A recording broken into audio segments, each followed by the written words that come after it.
라는 말이 있습니다.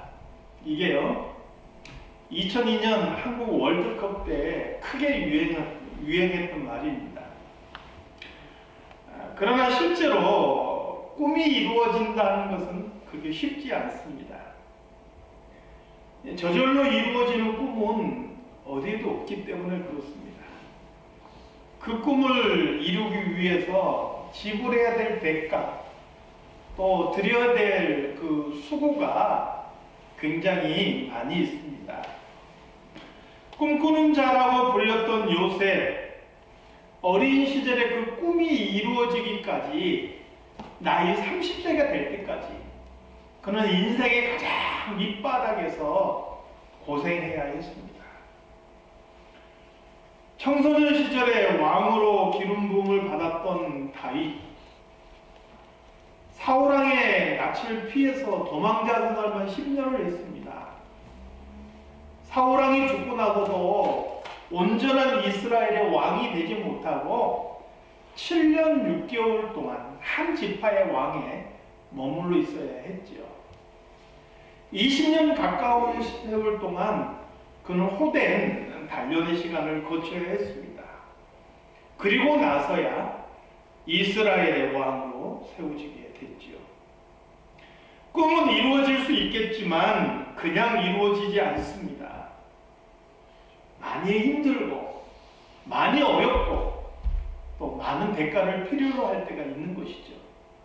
그래서 많은 사람들이 꿈꾸기보다는 현실에 그냥 수긍하고 그렇게 살아가기를 원해요. 왜요? 그게 편하니까. 그렇게 인생 별거 있느냐? 그냥 물 흘러가면 흘러가는 대로 그렇게 살면 되는 거지. 편하게 그냥 살아가는 거예요. 그러나 문제는 우리 그리스도인들은 그냥 흘러가듯이 살아갈 수 없는 존재들이라는 거예요. 하나님께서 우리를 그렇게 만드셨어요. 요엘서 2장 28절에서 30절 말씀에 보니까 그 후에 내가 내 신을 만민에게 부어주리니 너희 자녀들이 장래 일을 말할 것이며 너희 늙은이는 꿈을 꾸며 너희 젊은이는 이상을 볼 것이며. 이 요엘의 예언은요, 오순절 성령 강림을 예언한 거예요. 오늘 저와 여러분은 오순절 사건 이후로 예수 그리스도를 믿음으로 인해서 우리 안에 성령을 모시고 살아가는 사람들인 줄 믿습니다. 아멘. 하나님의 영을 마음에 모시고 살아가는 사람들은 본질적으로 다 선지자들과 같이 꿈을 꾸며 살아가는 사람들이에요. 그 마음속에 현실에 머무르고 안주하며 살아가는 존재들이 아니라 본능적으로 미래를 바라보게 되고 본능적으로 꿈을 꾸며 살아가는 그런 존재들이라는 거예요. 현실에 안주하며 그렇게 살아갈 수도 있겠죠. 그러나 내 안에 신앙의 양심이 나를 괴롭게 만들어요. 오늘 그리스도인들은 꿈을 꾸며 살아가는 자들인 줄로 믿습니다. 아멘. 그래서 그리스도인들은요, 세상에서 성공하고 부자가 된다 할지라도 그것으로 만족하며 살아갈 수가 없는 사람들이에요. 오늘 본문에 느헤미야가 바로 그런 사람이었죠. 느헤미야는 바사에서 태어나서 바사에서 교육받고 그렇게 자란 사람입니다. 성경에 나온 바사는 세계사에서 페르시아라고 그렇게 배우지요. 포로로 끌려온 자들의 후예라는 말이죠. 현실적으로 많은 어려움과 장애물이 있었을 거예요. 여러분, 이민 오신 지 몇 년 되셨나요? 저도 이제 1, 2년 후면 10년이 되는데 여기 있는 그 누구에게도 명함 못 내밀지요? 20년? 또 짧으신 거예요. 30년, 40년, 50년을 바라보신 분들도 계실 거예요. 처음 이민 오실 때 여기에 정착하고 살 때 어땠나요? 힘들었죠.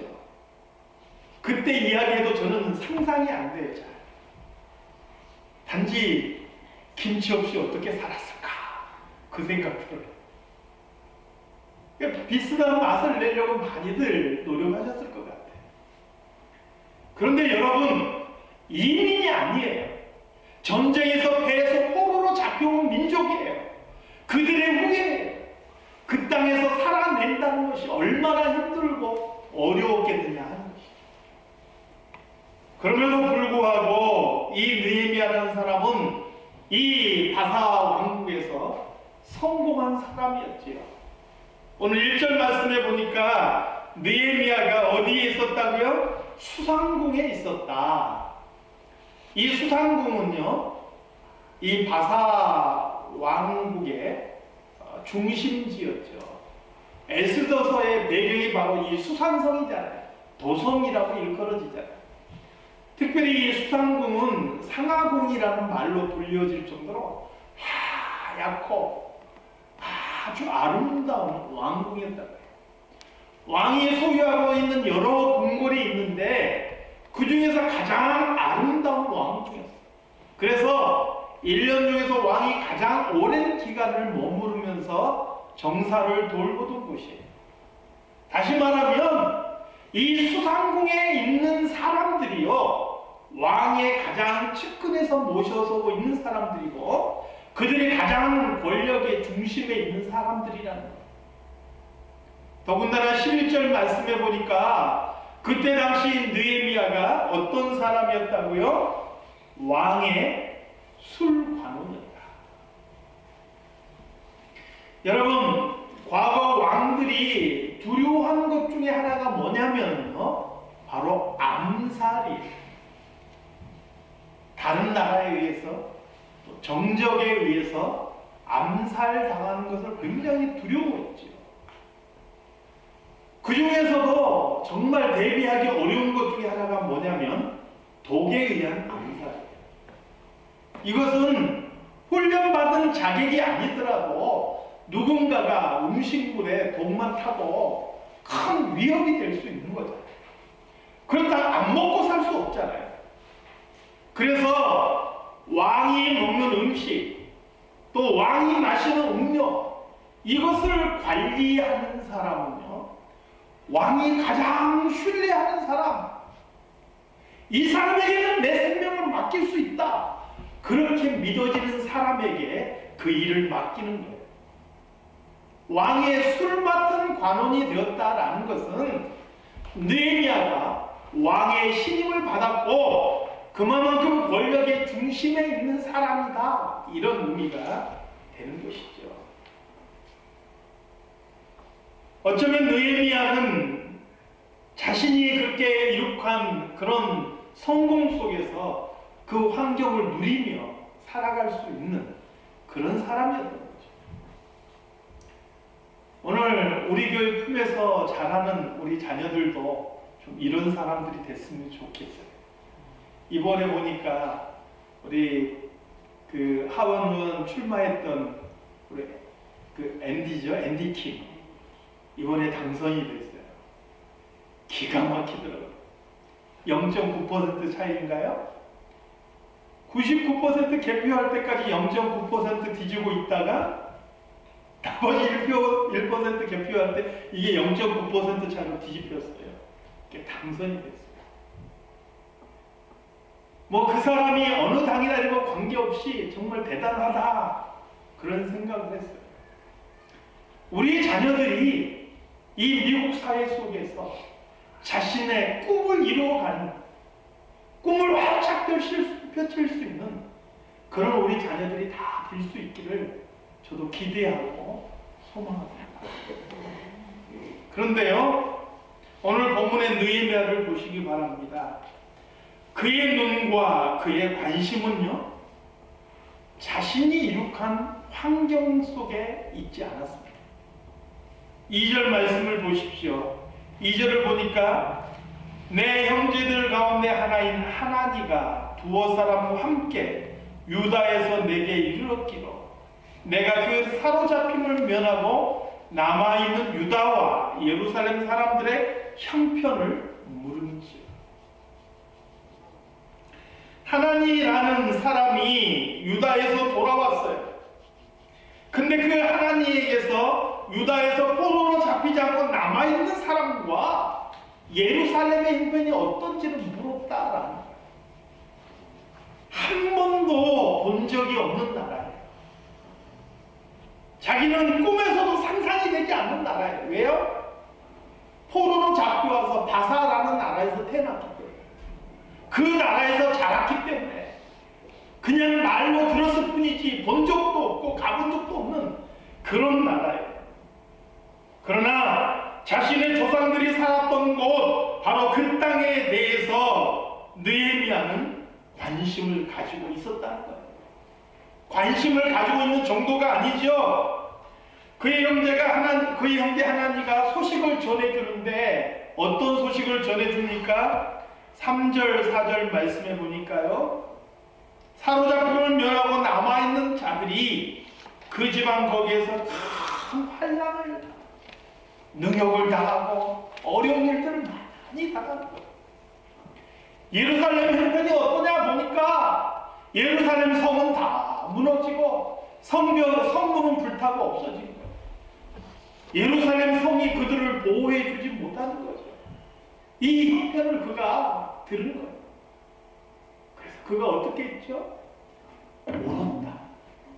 수일 동안 울며 그가 슬퍼하고 그리고 금식했다.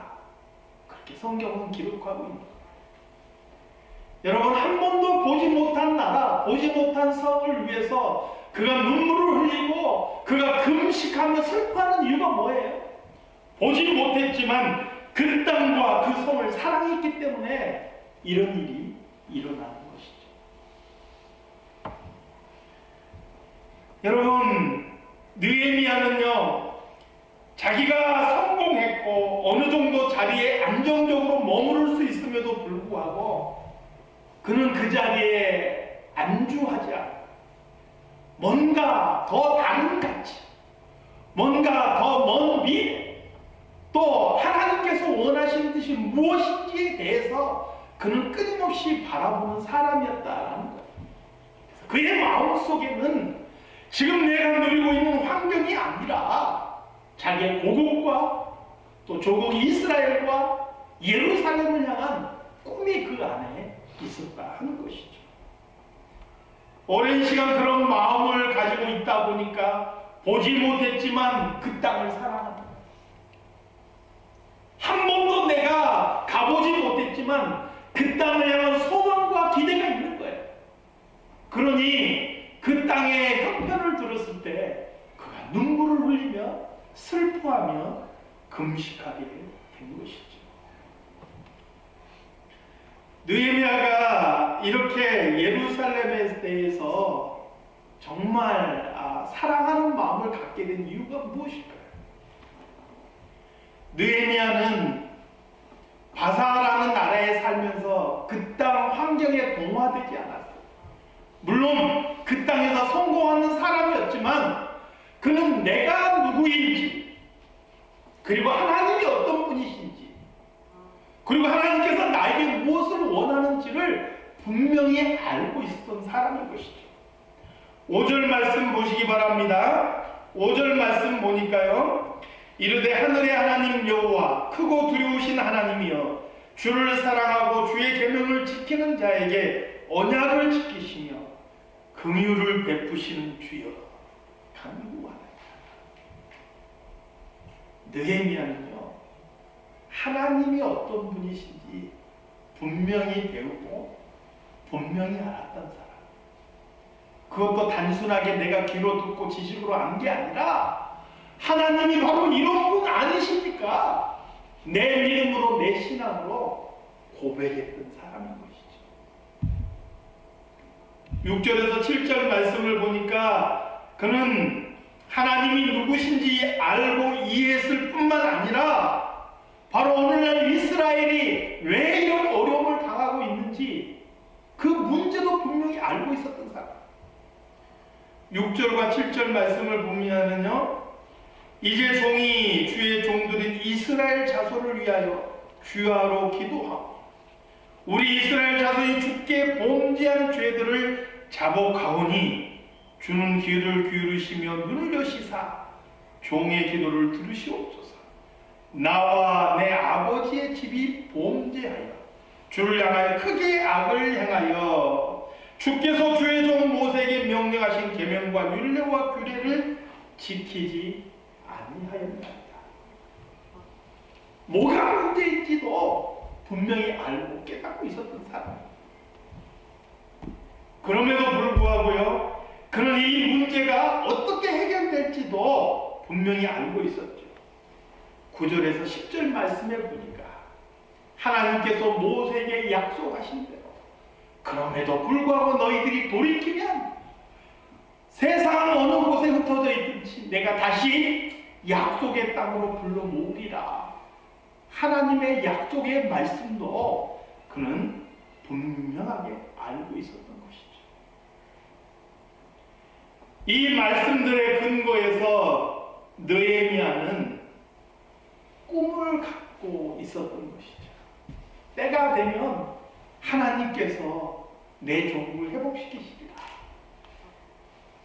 그때 하나님께서 내 조국을 회복시키실 때 내가 하나님 앞에 어떤 일을 감당할까? 이런 꿈과 소망을 가지고 있었던 거예요. 그렇기 때문에 가보지 못한 그 땅을 느헤미야는 사랑할 수 있었던 거예요. 여러분, 우리가요, 선교에 대해서도 마찬가지예요. 한 번도 가보지 못한 땅이고 또 보지 못한 민족이라 할지라도요, 그 나라와 민족을 위해서 기도하고 마음에 품고 그 땅의 선교를 위해서 그 땅을 긍휼히 여겨주시라고 하나님 앞에 기도하고 내 마음에 품고 있으면요, 가보지 못한 나라, 내가 알지 못한 백성이라 할지라도 그 나라와 그 백성을 사랑하는 마음이 생기는 것을 느낄 수 있을 거예요. 더군다나 느헤미야에게는요, 그 예루살렘이, 유다가 자기의 조국이잖아요. 그 조국을 생각하고 그 조국을 위해서 내가 할 것이 무엇인지를 생각할 때 사랑하지 않을 수가 없었던 것이죠. 그래서 느헤미야는 현실에 만족하지 않고 고국의 상황에 대해서 관심을 가지고 늘 귀를 기울이고 있었던 것이죠. 그리고 오늘 본문 11절 말씀입니다. 우리 함께 읽겠습니다. 본문 11절 말씀 함께 같이 읽겠습니다. 시작. 주여 구하오니 귀를 기울이사 종의 기도와 주의 이름을 경외하기를 기뻐하는 종들의 기도를 들으시고 오늘 종이 형통하여 이 사람들 앞에서 은혜를 입게 하옵소서 하였나니 그때 내가 왕의 술 안으니 들어오리라. 느헤미야는요, 예루살렘의 황폐화된 소식을 들었어요. 그 땅에 더 이상 무언가 꿈을 꿀 수 없을 것 같은 그런 환경을 들었어요. 그런데 그것을 슬퍼하고 금식하며 기도하던 그의 마음속에 새로운 꿈이 하나 생겨난 거예요. 그는 그 꿈을 가지고 하나님 앞에 기도했어요. 뭐라고 기도했다고요?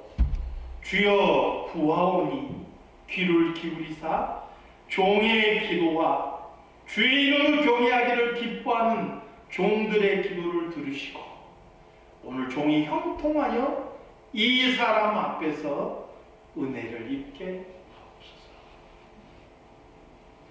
오늘 종이 형통하여 이 사람 앞에서 은혜를 입게 하옵소서. 이 말을 있는 그대로 그냥 직역하면 어떤 의미냐? 하나님, 이 사람 앞에서, 이 사람은 누구예요? 바로 왕이에요. 바사나라의 왕이에요. 이 사람 앞에서 종에게 은혜를 입게 해주셔서 하나님께서 이 사람에게 은혜를 베풀어 주셔서 나로 성공하게 해주시옵소서. 이런 내용. 하나님께서 이 왕에게 은혜 베풀어 주시고 그 마음을 움직여 주셔서 나로 이곳에서 성공할 수 있게 해 주시옵소서. 그런 기도예요. 굉장히 노골적이죠. 그런데 지금 느헤미야가 왜 이런 기도를 합니까? 그냥 내가 현실을 누리고 여기서 만족하며 살면 지금으로도 충분해. 그럼에도 불구하고 조국 땅을 생각하고 예루살렘을 위해서 내가 뭔가를 하려고 할 때는 지금으로도 충분하지 않다는 거예요. 그래서 하나님, 나에게 더 은혜를 베풀게 하시고 내가 더 성공하게 해주시옵소서. 왜요? 예루살렘을 위해서 내가 할 일이 있습니다. 그러한 꿈을 가지고 하나님 앞에 기도하는 것을 보게 되는 것이죠.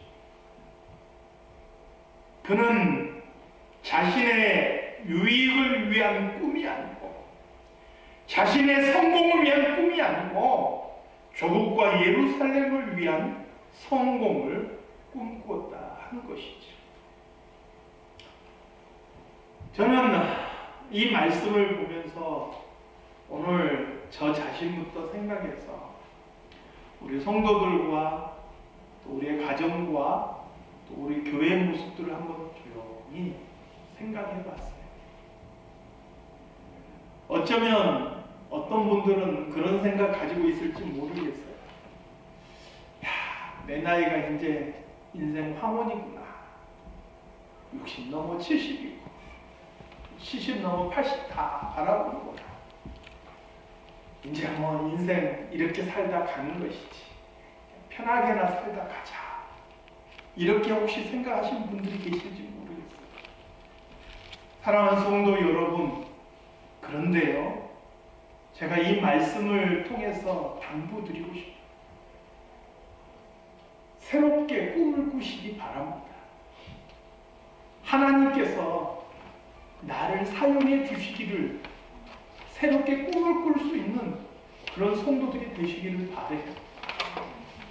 갈렙은 나이 85세지만 싸움에나 출입에 내가 감당할 수 있사온즉 저 산지를 내게 주소서라고 요청하는 모습을 보잖아요. 나이 85세였지만 그는 마음속에 식어지지 않는 청년의 열정을 가지고 꿈을 꾸던 사람이었어요. 그래서 저는 갈렙을 85세의 청년이라고 부릅니다. 사랑하는 성도 여러분, 나이와 관계없이 여전히 마음속에 꿈을 꿀 수 있는 그런 성도가 되시기를 소망합니다. 아니 목사님, 그래도요 제 형편이 어려워요. 먹고 사는데 급급하고 그냥 애들을 키우는데 급급해요. 그래도 우리가 꿈을 꿀 수 있는 그런 성도들이 되시기를 바랍니다. 애들 키우고 만족하고 이렇게 하다가 늙고 그러면 애들 좀 적당히 키워 다 보내면 그냥 그렇게 살다가 끝나는 거지. 이런 흘러가는 삶이 아니고 하나님께서 나에게 무엇을 원하실까? 그것을 생각하면서 좀 더 꿈을 갖는 거예요. 얼마 전에 과테말라 우리 이종호 선교사님과 전화 통화를 했어요. 최근에 만난 분이 어린이 그 전도협회 이사였던 분인데 이분과 연계해서 지금 그쪽에 아이들을 교육시킬 길을 찾고 계십니다. 또 그 쓰레기 마을 그 한 중앙에 이전에도 없었던 일인데 그 쓰레기 마을 사람들이 이곳에 교회를 세워달라 이렇게 요청을 했어요. 그 쓰레기 마을 한 중앙에 교회를 세우려고 노력하고 계세요. 물론 현실적으로 어렵죠. 그곳에 교회를 세우려면 3만 불이 들어가는데 그 과테말라에서 3만 불을 마련하는 게 쉽지 않아요. 그렇다고 선교 후원을 통해서 그것을 하는 것도 그렇게 생각처럼 쉽지 않습니다. 그럼에도 불구하고 그것을 위해서 꿈을 꾸고 뭔가를 하려고 노력하고 있는 거예요. 과테말라에도 수많은 목회자들이 있어요. 그런데 그들이 제대로 신학을 알고 성경을 알아서 목회하는 게 아니에요. 어느 날 예수 믿고 아무것도 모르는데 마음의 열정만 가지고 그냥 사람들 모아서 목회를 하는 거예요. 그러니까 사람들한테 가르치는 게 터무니없는 것들을 가르치는 경우가 많아요. 그 목회자들을 교육할 수 있는 그런 방법들을 또 모색하고 있어요. 본인이 이렇게 크게 세 가지 일을 꿈꾸고 있는 거라. 그렇게 말씀합니다. 한편에서 굉장히 도전이 되기도 하고, 또 한편에서 부끄럽기도 하고, 꿈을 꾼다라는 것이 부럽기도 했어요. 사랑하는 성도 여러분, 누구나 다 그렇게 규모 있는 꿈을 꾸라 그런 얘기 아니에요. 작을지라도 조그만지라도 내 삶이 흘러가는 대로 그냥 그렇게 가지 않고 뭔가 변화를 위해서, 뭔가 하나님의 그 기쁘신 뜻을 위해서 자그마할지라도 꿈을 꾸며 그렇게 살아가자는 거예요. 그것을 위해서 하나님 앞에 성공도 기도하고, 그것을 위해서 건강을 위해서도 기도하고, 그렇게 하자는 거예요. 우리 자녀들도 마찬가지예요. 아까 제가 앤디 킴 이야기를 했지만, 우리 자녀들을 잘 되게 해주십시오. 복 많이 받게 해주십시오. 그럼 막연한 것이 아니고요. 이 아이들이 이 땅 위에서 네명과 같이 하나님의 뜻을 이루어가는, 하나님의 마음에 딱 맞는 사람들로 설 수 있기를, 꿈을 꿀 수 있는 부모들이 되기를 바랍니다. 우리 교회의 모습을 잠깐 돌아봤어요. 가만히 생각을 해보니까 우리 교회 형편이 예루살렘 형편 그렇게 다르지 않더라고요. 올 한 해 성 무너지고 성벽 불타고 능욕받고 이런 일들이 일어난 거예요. 별로 다르지 않아요. 그런데 여러분, 누군가가 교회를 위해서 꿈꾸고, 오늘 본문에 보니까 느헤미야가 기도했는데 느헤미야 혼자만 기도한 게 아니에요. 느헤미야가 기도했을 뿐만 아니라 여호와는 주의 이름을 경외하기를 기뻐하는 종들의 기도를 들으시고, 느헤미야뿐만 아니라 그의 주변에서 하나님의 이름을 경외하는 사람들이 있었어요. 그들이 함께 위에서 기도하고 함께 꿈을 꾼 거예요. 그러면서 느헤미야는 하나님, 이 일을 위해서 나를 성공시켜 주십시오. 그렇게 기도했다는 거예요. 여러분, 우리 사랑 장로 교회를 위해서도 내년에 우리가 함께 같이 꿈을 꾸어보시지 않겠습니까? 하나님, 우리 교회가 이 땅 위에서 하나님의 영광을 나타내기 위해서, 뭔가 교회다운 교회로 서기 위해서 하나님, 나에게 이런 힘을 주시옵소서. 나에게 건강을 주시옵소서. 나에게 이런 능력을 주시옵소서. 그렇게 꿈을 꿀 수 있는 성도들이 되시기를 바랍니다.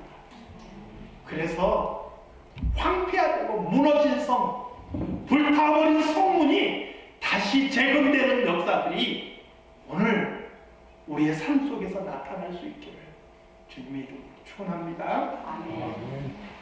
하나님 아버지, 느헤미야의 꿈을 봅니다.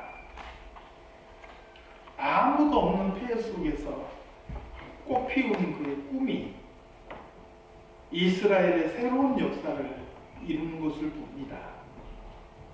하나님, 우리 안에 식어져서 재가 돼버린 열정이 있습니까? 다시 한번 그런 열정들이 꽃피게 하시고, 하나님으로 인하여서 우리 안에 새로운 꿈들이 자라날 수 있게 도와주시옵소서. 개인적으로도, 가정 안에서도, 우리 자녀들 안에서도, 그리고 우리 교회에서도 이렇게 꿈꾸는 사람들이 일어나게 하시고 그 꿈이 열매 맺을 수 있게 주여 도와주시옵소서. 예수님의 이름으로 기도드리옵나이다. 아멘.